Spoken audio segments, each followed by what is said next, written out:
Bonsoir. Le nom ne me dit rien. William M. Bierstock. Je le lis plusieurs fois sans pouvoir l'associer à un visage, une date, un lieu ou une situation. Il doit s'agir d'un Américain ou d'un Anglais. À cause du prénom et de l'initiale, le M suivi d'un point correspond-il à Mitchell, Marvin, Michael? La majuscule introduit une touche un peu guindée, voire désuète. Même aux États-Unis, l'emploi d'un middle name se fait rare de nos jours, sauf dans certains milieux attachés justement à l'étiquette, à ce qui marque. Homme d'affaires, homme de bien, homme de poids, il semble âgé ou alors soucieux du protocole. Il habite ou travaille au 36 rue Lalande, pas très loin de l'endroit où j'ai grandi. Un Américain de Paris, donc. J'en ai connu plusieurs qui résidaient dans le 14e, peut-être à cause de ses ateliers d'artistes et de sa réputation depuis longtemps usurpée de quartier bohème. Est-ce en raison de son adresse que j'ai conservé sa carte de visite écornée ou de l'inscription manuscrite au-dessus de ses numéros de téléphone et de fax? Fax, encore un mot périmé. J'avais écrit à l'encre bleue « Rencontré chez Rose ». De nouveau, tout se brouille dans ma tête. Cette Rose, même reliée à ce William, n'éveille en moi aucun souvenir. Des pistoles comme celui-ci, j'en ai des centaines, collectées au gré de mes reportages et de mes rencontres. Tout cela remonte à un siècle révolu, à une époque antérieure aux smartphones et aux réseaux sociaux. Aujourd'hui, les cartes de visite n'existent plus, sinon dans quelques pays lointains où elles participent d'un cérémonial et pour qu'ils font office de pièces d'identité. Je me souviens d'une collègue journaliste qui les ordonnait sur un fichier rotatif en fonte, pareil à ceux qui équipaient, dans les temps anciens, les fonctionnaires en contact avec le public, agents des impôts ou inspecteurs de police. D'autres les glissaient dans des étuis transparents prévus à cet effet à l'intérieur de grands cahiers. Quant à moi, je les enfouissais pêle-mêle dans un sac en plastique, toujours le même, un emballage vraisemblablement fourni par un pharmacien, vantant une marque de paracétamol, du Dolitab 500 mg, qui, précise-t-on, soulage sans eau et sans tarder. Je ne sais pas quels mots mes cartes de visite d'un autre âge peuvent soigner et même apaiser. Je ne me suis jamais résolu à les jeter. Peut-être parce qu'elles sont uniques, elles correspondent chacune à une rencontre, à un événement précis qui ne se reproduira jamais plus, à un être humain, à un moment de sa vie, sans doute dramatique du fait du métier que j'exerce. Les gens à qui il n'arrive rien ne font guère parler d'eux. J'aime l'idée de les mélanger comme dans un jeu de cartes. Roi de pique, reine de cœur, 6 de carreau, as de trèfle, cartes battues et rebattues au-dessus d'un tapis de feutre, réunies par le hasard d'une main, synonyme de gain ou de perte, d'un article réussi, d'un repas chaleureux, d'une amitié naissante, d'une mésaventure qui continue de me hanter. Je les sors de leur poche, les étale sur la table du salon. Elles forment une mosaïque, un patchwork de quadrilatères blancs, bleus, couleur crème, frappés d'un drapeau rouge, d'un sigle orange, d'un logo gris métallisé. Identité déclinée en français, anglais, arabe, hébreu. Idéogramme chinois, caractère cyrillique. Soleil ou mappemonde stylisé, armoirie d'une reine, aigle aux ailes déployées. Autant de lucarnes sur des vies passées ou en cours. Ces rectangles blancs sont parfois des billets démonétisés, des feuilles mortes, de petites pierres tombales. D'autres peuvent encore servir de sésame, de badge d'entrée, de sauve-conduit. Ces cartes appartiennent à des petits, des obscurs, des célébrités, des héros, des assassins, des hôteliers, de simples employés de bureau, des hommes d'affaires, des gens de n'importe quelle nationalité, religion ou classe sociale.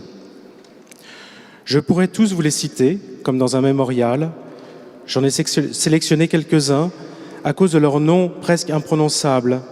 Dans le désordre, Shepard Cowper Coles, Eran Etzion, Gustavo de Arestigui, Émile Habibi, Batiagour, Abdullah Fattah el-Bishti, Daniel Sidman, Samir Ben Amor, Anwar El-Bouni, Maître Samba, Lord Faulkner of Worcester, David Bakradze, Pierre Lumbi, Charles Santiago, Mariam Maïga, Shmuel Zitrine, Sarah Goodfall, Colonel Gibril Al-Rajoub, Eric Mpereza, Jean-Marc Banza, Aaron Feldman, Ahmed Naibi, Mahamoud Diko, David Rosen, Révérend Collins Lee, Monseigneur Nelson, Balakrishnan, Mick Shao, Adnan Hadji, Brother David, Erolé Ondéroglu,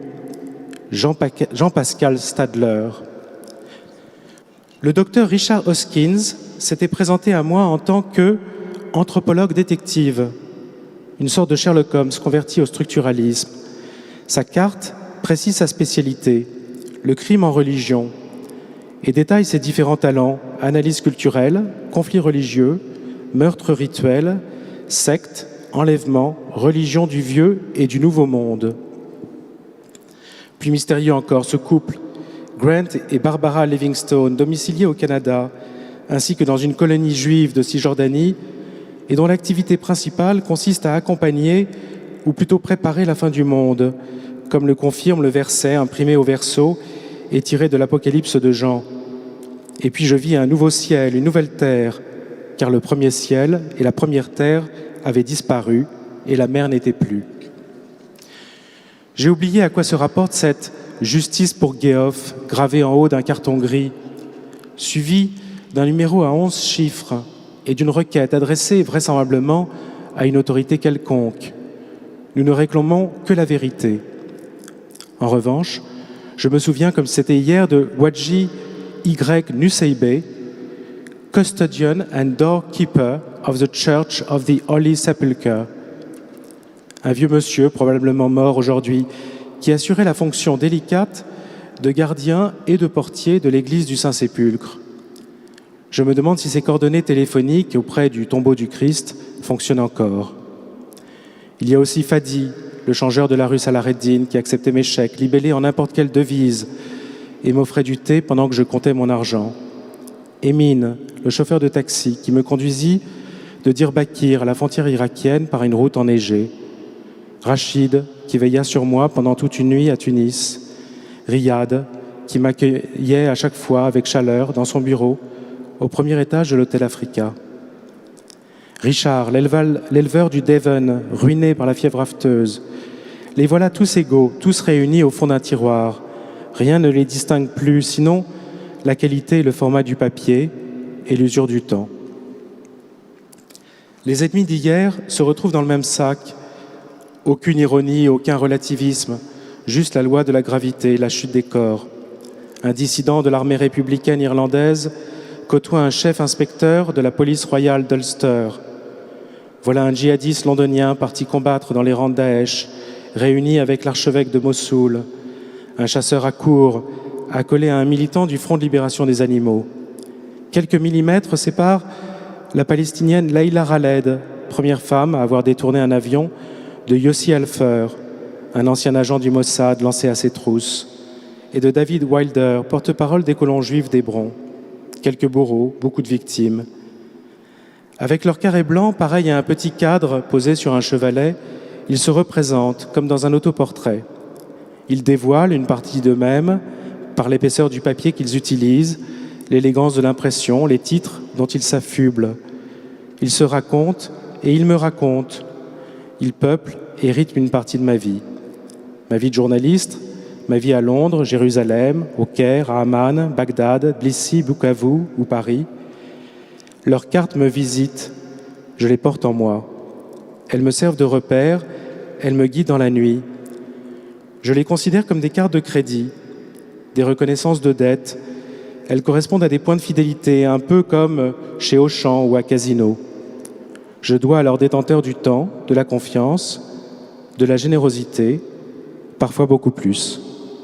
Merci.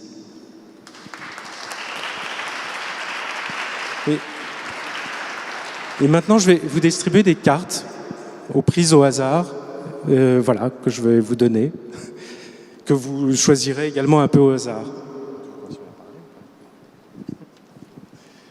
Merci Christophe. Pendant que Christophe distribue ses cartes de visite, merci encore Christophe